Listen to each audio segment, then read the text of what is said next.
उस समय राहुल तिवारी जी तो राजनीति में भी नहीं थे। गोली बंदूक की आज बात करते हैं, गोली बंदूक की राजनीति स्वयं कराते हैं। ये इनके परिवार की प्रवृत्ति रही है। अपराधियों को संरक्षण देते हैं, अपराधियों को हथियार उपलब्ध करवाते हैं और दूसरे को अपराधी कहते हैं। इन लोगों का, इनका नहीं, इनके पिताजी भी यही करते थे और ये भी यही कर रहे हैं। 5 से 15 के बीच में कभी भी किसी तरह की यहाँ पर अत्याचार महिलाओं के साथ में नहीं हुआ है।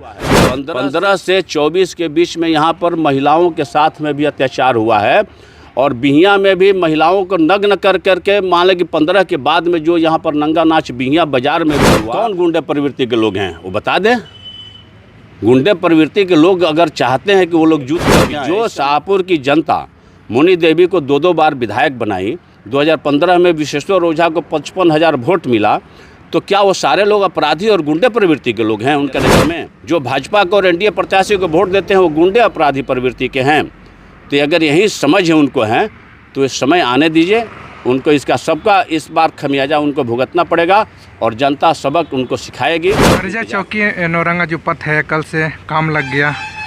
जो यहाँ का स्थानीय विधायक राहुल तिवारी जी है, कह रहे मेरे अनुशंसा से ये काम लगा हुआ है। देखिए, जहाँ तक कर्जा नहीं उमराव गए से चक्की नौरंगा पथ है, इस पथ का निर्माण सबसे पहले मुनि देवी के कार्यकाल में, जब कभी वहाँ सड़क नहीं निर्माण हुआ था तो मुनि देवी जी सड़क का निर्माण कराई थी।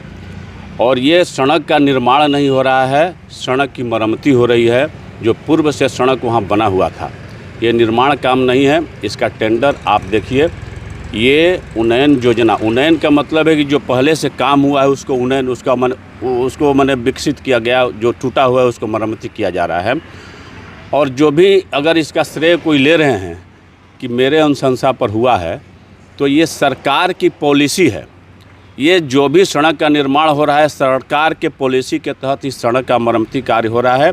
ये सरकार की पॉलिसी है कि जो सड़क बनी हुई है अगर वो टूटती है तो सरकार उसका पुनः निर्माण कराती है। इसमें किसी विधायक का कोई सहयोग और कोई अनुशंसा नहीं है। विधायक का अनुशंसा विधायक अपने फंड में अनुशंसा कर सकते हैं। ये सरकार की पॉलिसी है, जहाँ भी सड़क बनी हुई है अगर टूटती है तो सरकार उसका पुनः निर्माण कराती है। और ये हमारी नीतीश जी के नेतृत्व में जो एनडीए की सरकार चल रही है, पूरे बिहार में सड़कों का जाल बिछा हुआ है। पहले से जो सड़क टूटी हुई है उसका निर्माण हो रहा है। आगे आने वाले समय में जो भी सड़क मरम्मती का कार्य है, हमारी सरकार, एनडीए की सरकार, नीतीश जी के नेतृत्व में जो बिहार में है, मोदी जी के नेतृत्व में जो केंद्र में सरकार है, यहाँ बिहार में डबल इंजन की सरकार चल रही है। सड़कों का निर्माण हो रहा है, आगे भी जो सड़क है उसका निर्माण होगा। इसमें किसी विधायक का कोई सहयोग नहीं है, कोई योगदान नहीं है। ये सरकार की पॉलिसी है कि जहाँ सड़क का निर्माण पूर्व से हुआ है और उसका पुनः निर्माण या मरम्मती का कार्य सरकार स्वयं कराती है। इसमें कोई विधायक का इसमें कोई योगदान नहीं है। वो तो कहते हैं कि अगर बताया ही नहीं जाएगा कि विधानसभा में कौन सी सड़कें खराब है, कौन क्या है, तो कैसे पता चलेगा सरकार को? बिना अनुशंसा की ये सड़क कोई मरम्मत होती ही नहीं है, काम सड़क पे होता नहीं है। देखिए, वो तो कहते हैं कि हम लोग शाहपुर में 3 पुरुष से शासन करते हैं। उनको पता होना चाहिए, उनको पता नहीं है तो अपने पिताजी से पूछ ले। पिताजी उनके मंत्री रहे यहाँ पर, उनके बाबा भी मंत्री रहे हैं, कि सरकार के पास में हर एक सड़कों का लिस्ट है और कहाँ कब सड़क बनी है। ये ग्रामीण कार्य विभाग की सड़क है, ग्रामीण कार्य विभाग की सूची में शामिल है कि यहाँ पर कौन कौन सड़क बिहार सरकार की यहाँ पर ग्रामीण कार्य विभाग की सड़क है और किन किन सड़कों का निर्माण किस वर्ष में हुआ है। और प्रत्येक सड़कों का निर्माण जो होता है उसके 5 साल के अंदर में उसका मरम्मती का कार्य होता है। ये सरकार की प्रक्रिया है और सरकार की पॉलिसी है, उस पॉलिसी के तहत बना है। इसमें सरकार और विधायक की किसी बताने की ज़रूरत नहीं है। सरकार के बताने से सरकार को स्वयं सूची मालूम है, विभाग को भी सूची मालूम है कि कौन सड़क कभी बनी है और उसका मरम्मती कब कराना है और उसका निर्माण की 5 साल की अवधि कब पूरा होती है, सब विभाग को पता होता है। उस विभाग को अपने नियम के अनुसार सरकार के पॉलिसी के तहत में जो सड़क का निर्माण हुआ है वो टूटे हुए सड़कों की भी सूची सरकार, यहाँ के कार्यपालक पदाधिकारी, कार्यपालक अभियंता जो ग्रामीण कार्य विभाग के हैं, जगदीशपुर कार्य प्रमंडल के कार्यपालक अभियंता के द्वारा सूची विभाग को भेजी जाती है और उसी के तहत उसका निविदा निकाला जाता है और निविदा निष्पादन के पास ये कार्य प्रारंभ हुआ है। और इसमें कोई विधायक है, इसमें कोई योगदान नहीं है। सब सरकार के पास में सूची है कि कौन सड़क कब बनी है। और ये बताएं ना कि पहली बार सड़क बनाया कौन था। ये पहली बार ये सड़क का निर्माण मुनि देवी के कार्यकाल में 2005 के पहले कभी वहाँ पर सड़क नहीं था। चक्की नौरंगा और जवनिया तक जाने के लिए अगर सड़क का निर्माण किसी ने कराया तो मुनि देवी जी ने पहली बार कराया। वहाँ सड़क की लकीर नहीं थी, कच्ची सड़क भी नहीं था। अगर सड़क किसी ने बनवाया तो मुनि देवी जी ने इस सड़क का निर्माण कराया था। उसका समय समय पर यहाँ पर इसका मरम्मती कार्य हुआ है। उसी के तहत इस बार भी मरम्मती कार्य, उन्नयन कार्य का ये टेंडर सरकार की पॉलिसी के तहत हुआ है।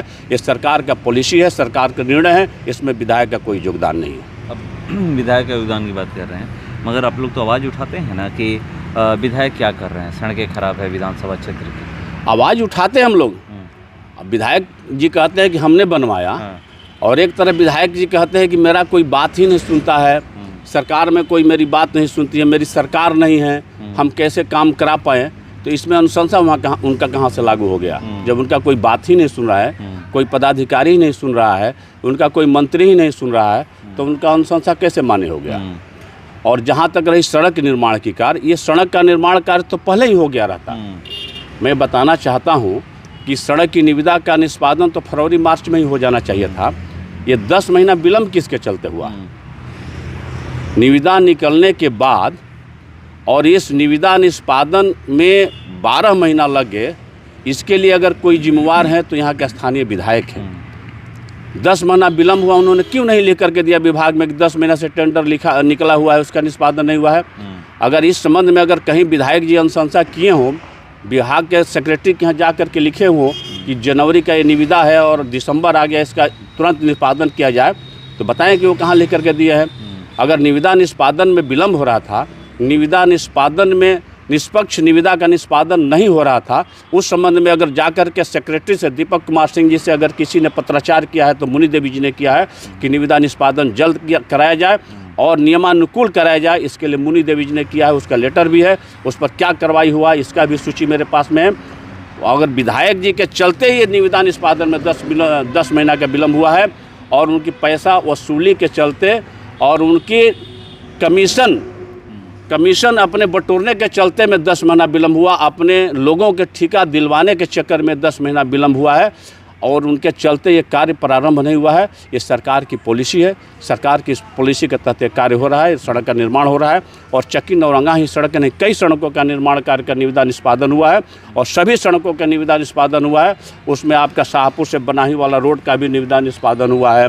ये आपका अमराई नवादा से लेकर के यहाँ NH 84 से लेकर के बरगही होते हुए इस सड़क का भी निविदा का निष्पादन हुआ है, इसमें भी कार्य प्रारंभ हुआ है। कई तरह की सड़क का निविदा का निष्पादन हुआ है। वहाँ आपका रेलवे गुमटी से लेकर के उस सड़क का भी निविदा का निष्पादन है, उसमें भी काम लगने वाला है। ये तो सरकार की स्वतः पॉलिसी है कि जहाँ जहाँ सड़क का निर्माण हुआ है, अगर टूटता है तो सरकार उसकी मरम्मती कराती है, विभाग उसकी मरम्मती कराती है और उसी के तहत में सड़क का मरम्मती हुआ है। और निविदा निष्पादन के बाद अगर विलम्ब हुआ है तो स्थानीय विधायक के चलते हुआ है, क्योंकि इन्होंने अपनी वसूली के लिए अपने मनोनुकूल ठेकेदारों की यहाँ मनोनुकूल निविदा निष्पादन कराने के लिए 10 महीना विलम्ब हुआ है। नहीं तो ये कार्य आज तक समाप्त हो गया रहता। जो कार्य आज प्रारंभ हो रहा है दिसंबर में, वो दिसंबर तक कार्य समाप्त हो गया रहता। जब शाहपुर विधानसभा में आप लोग की सरकार थी, रंगबाजी, गोली बंदूक की राजनीति हो रही थी, विधायक जी कह रहे हैं। देखिए विधायक जी क्या कहेंगे, उनका तो काम ही है। अच्छा, विधायक जी क्या कहेंगे मेरे बारे में? जब 2005 में मुनि देवी जी विधायक बनी, उस समय तो राहुल तिवारी विधायक नहीं थे। इस बात का तो कहीं जिक्र शिवानंद तिवारी जी अगर इस बात की कहते तो एक शोभा देता। उस समय राहुल तिवारी जी तो राजनीति में भी नहीं थे।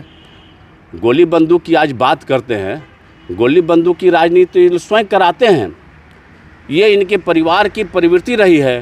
ये हमेशा इन लोगों ने अपराधियों को संरक्षण दिया है और दूसरे को अपराधी कहते हैं। एक तरह अपराधियों को लेकर के साथ में घूमते हैं, अपराधियों को संरक्षण देते हैं, अपराधियों को हथियार उपलब्ध करवाते हैं और दूसरे को अपराधी कहते हैं।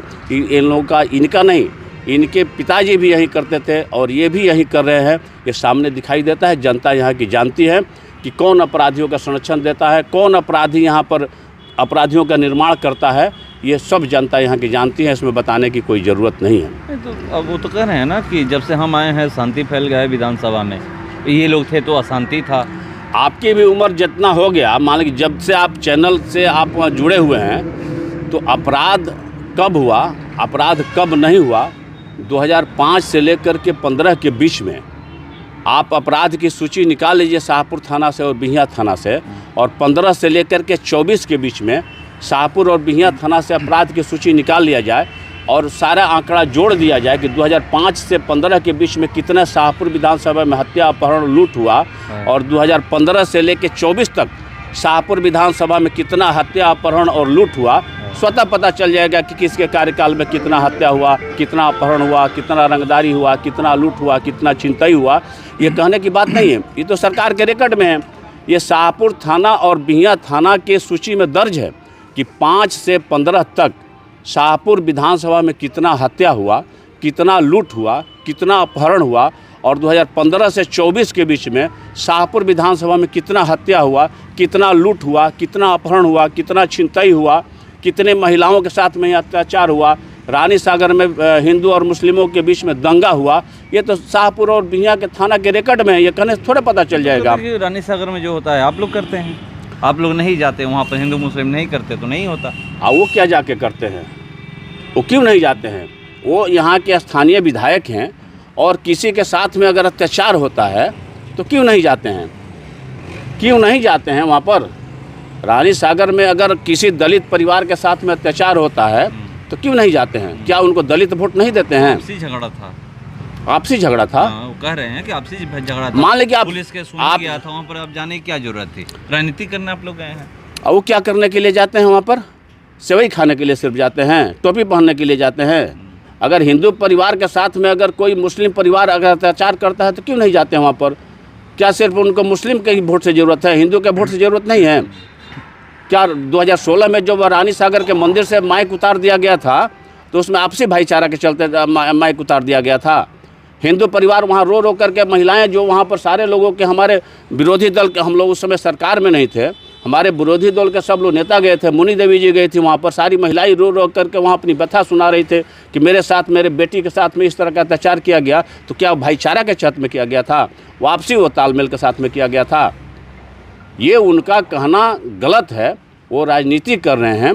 उनको वहाँ दलित परिवार, महादलित परिवार से कोई लेना देना नहीं, जैसा कि वो प्रस्तुत कर रहे हैं।